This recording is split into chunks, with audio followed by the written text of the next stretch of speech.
major leagues in Europe? Tottenham Hotspur, Mancity.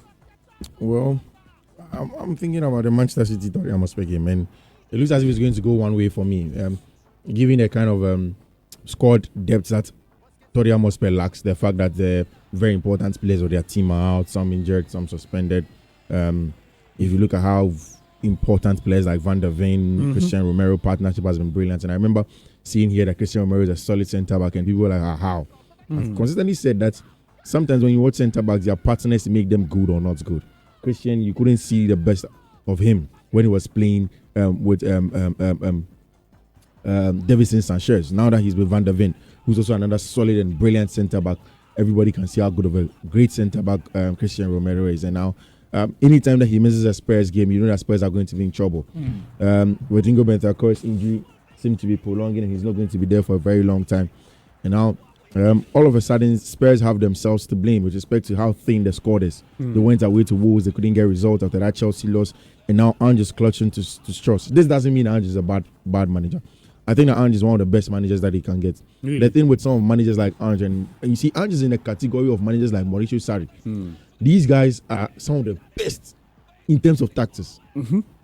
If I'm not even scared, I can tell you in terms of pure tactical display, someone like Mauricio Sarri is better than Pep Guardiola. But you see, you don't just need tactics to be a good manager. You see, that's the part. What did you just say? In terms of tactics. Mauricio Sarri is better than Pep Guardiola. But the nuance is important. The difference between tactics and execution. And so what about tactics you are playing should yield results on the field? So that is why I was specific in talking about tactics. Some of them you watch. This Roberto Martinez guy who was at Everton, went to Belgium and then Portugal. One of the brilliant minds of the game. But then the game isn't just about that. Sometimes you need to be a good manager. You need to be able to mix the two. Pep would have a way to prepare and get ahead of the curve so that he doesn't get hit by some of these issues. And Ange is in a situation where he is without some of his top players, but he will still go and play against Pep Guardiola's Mancity and open up. And he will be torn apart. He will be blown away. He may not have answers to anything that Pep does on the day because he doesn't even have the material to deal with him. And that's the thing. Roberto De Zerbi in the media for the past few weeks has been telling journalists how he missed having Caicedo and then McAllister, and how he feels like Baleba and Dawood don't play exactly like how he wanted them to play. Why? The same principles, but execution is the issue. The players to execute those principles are not there. And at a club like that, you may find yourself wanting, but because he is brilliant, he finds a way to get a job done. He went away last week, I think he was to AEK Athens or so, and then got a job done. So that is the thing. You go to France and look at the manager of Reims. You come to look at this Michel manager for Girona. At Girona, he's getting a job done. But when his squad becomes thin, how does he vary the tactics? How does he change? It's just the little stuff, the nitty-gritty that sets that makes the difference, not just the tactics. And that's why I think that for Ange, he's a brilliant manager. But the fact that Spurs doesn't have depth in the squad. And then quality in that depth, they're going to find themselves wanting. Now, all of a sudden, Spurs in the last 2 games have had to have Eric Dyer at centre back. They've had Davis at centre back as well. This is not the kind of centre back period that you would want. All of a sudden, just one game. They play Emerson Royal. Emerson Royal comes back into the. All of a sudden, these are players that he wasn't never going to play. PMA Hoiberg wasn't playing. No. But Madison that guy's a good player. No, but then how he wants to play, he doesn't fit. He's not a guy. Papi Matassa, you see, the funny thing is Antonio Conte will play PMA Hoiberg because of his ideas of football. He wants great. He wants aggression.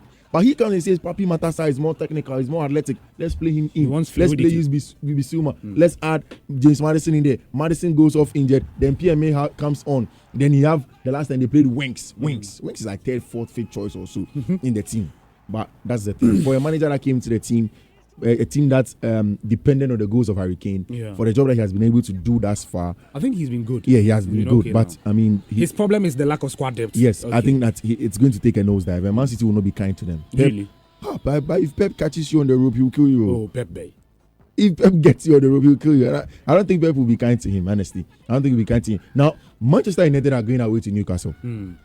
It is one of your masters. One of the most. It's everybody's master. Liverpool did not win there. But Liverpool did not win there. You're talking about the one that is fresh on our minds. Exactly as I'm saying. Liverpool did not win there. It's everybody's masters. But Chelsea were trashed at the St. James Park. It is difficult for everybody to go and play there. But didn't Luis Enrique fly his Paris Saint-Germain side with Mbappe and then Dembele? He got there, he got wallowed hot.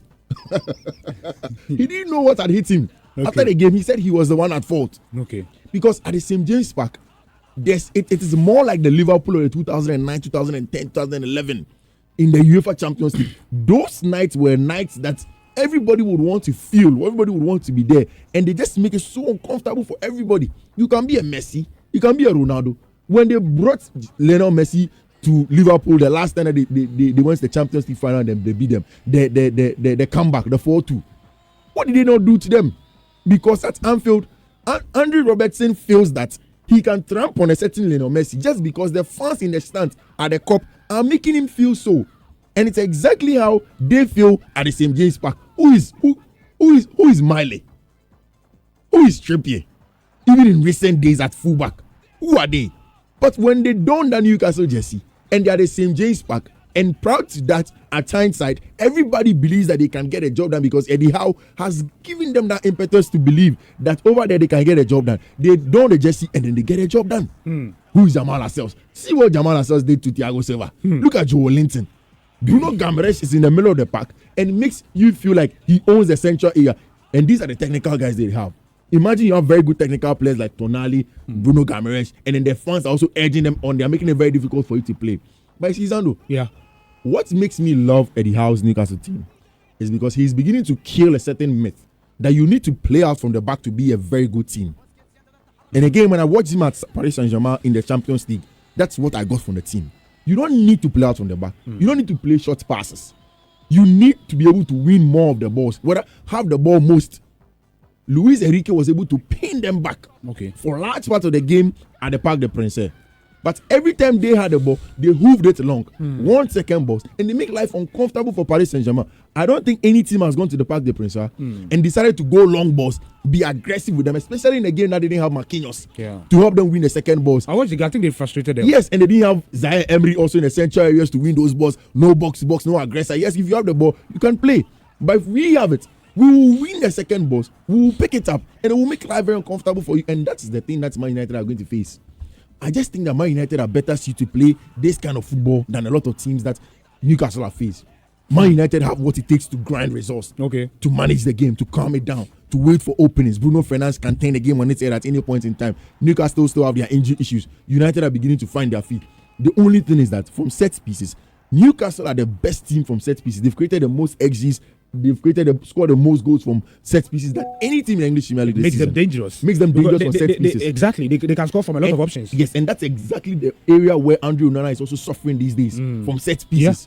Where he fumbles. It's happening in the Galatasaray game. Yes, when the ball goes, when there's a set piece, you will see the Newcastle boys, the big bulky centre backs, Joe Linton, Lascelles. They will put pressure on Onana. They will vary how they play. They'll take it to the far post. Trippier is a very good deliverer of the ball. Tino Livramento, if he's on, he will make it difficult for them. Those are just going to be the nitty-gritties of the game, and that's where I think that maybe Newcastle might edge it against If I were a football manager, Javier, and I keep on saying this, there are times that chances will be difficult to come by in games.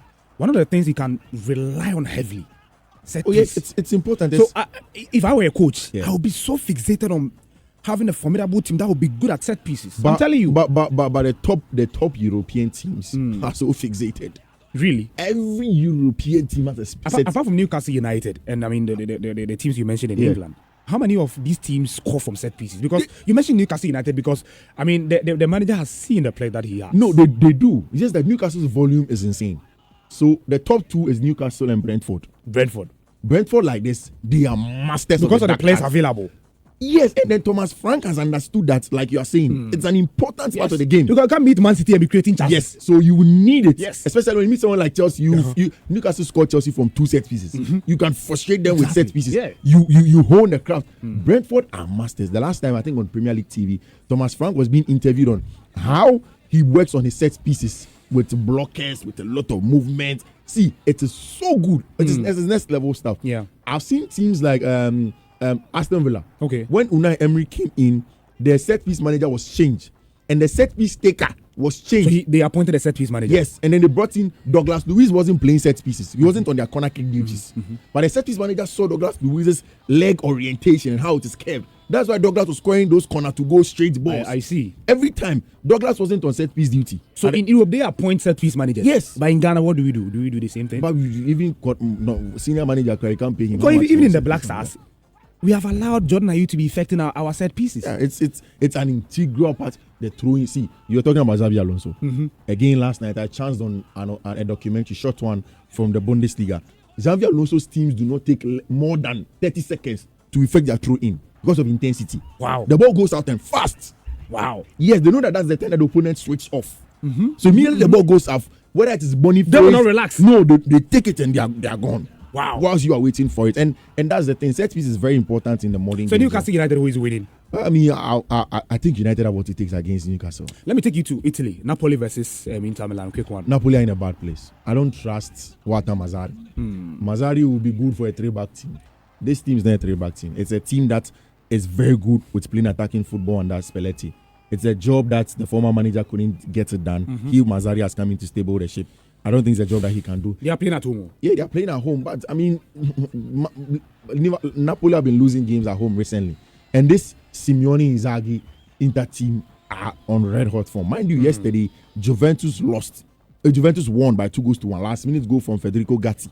So it puts them in post position to go on top of the Italian Serie A. Now, International Milan know that they need to go in and get a job done. In getting the job done, they need to win the games. And this is one of those games that they have to win. Look at how they played against Juventus when they went away to Turin. They didn't play as if they were playing away from home. They sat in there, they played good football with that 3-back, and then they got the job done. Thuram and then Lautaro Martinez seem to have that telepathic relationship. And you see, people were worried when Romelu Lukaku was leaving International Milan and consistently said, how are they going to get the goals from there? But all of a sudden, Thuram comes in and he fits seamlessly. And in that game against Juventus, his father, Lilian, was there. But he was sat in there, got a job done, set up a very good goal for Lautaro Martinez in the middle of the park. Everything seems to be clicking well. And this is a midfield trio that I didn't believe in at the beginning. Barella, Mkhitaryan, and then, of course, Hakan Çalhanoğlu. But all of a sudden, it is working. The last time that they played in the Champions League, they rested a lot of the players. They came from about 2 or 3 goals down, came to draw the game away at Benfica. Inter are there. And I think that for me, my money is going to be on Inter and then challenge. Atletico Madrid versus Barcelona. Barcelona playing at home. Quick prediction there. I'm moving to Atletico are more aggressive. Whether Barcelona are playing at home or not, I think that Atletico have what it takes to upset them. Atletico's worst results this weekend is going to be a double chance to them. Hey! Yeah. Champion Fifi. Go watch it. Anyway. Messages on the WhatsApp console 05511.